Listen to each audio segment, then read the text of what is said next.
Welcome to the StatTree video module for paired samples t-test.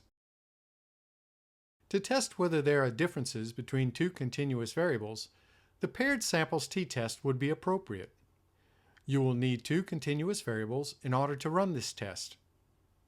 In looking at the preferred entertainment viewing survey, any one of the scale questions 3 through 7 would be appropriate for the continuous variables for our demonstration.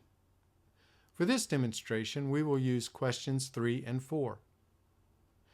To run the paired samples t-test for differences in Spyder, type in the following Python code. This code can be copied from the new browser window when you press the script button on the sending page from the StatTree module.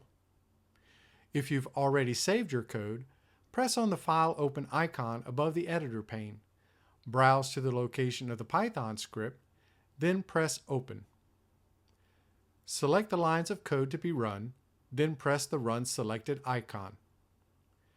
Python will generate an output in the console window. As with all statistical tests, the first result to look for is a significance figure associated with the test score. If the significance figure meets your preset criterion, you will need to report your test results in your research paper. You will find that significance figure here. In this test, we have met our significance criteria for a difference between the preference for linear viewing of shows and the preference for rewinding and reviewing segment of shows.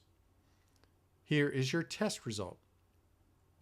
You would report this figure as well as the mean and standard deviation figures for each variable. If the significance figure does not meet the criterion, test results do not need to be reported in your research paper. However, you will need to report that the test failed to find a significant difference or relationship in the data. To see what this output looks like, along with a reporting example, press the Output button on the sending page from the StatTree module.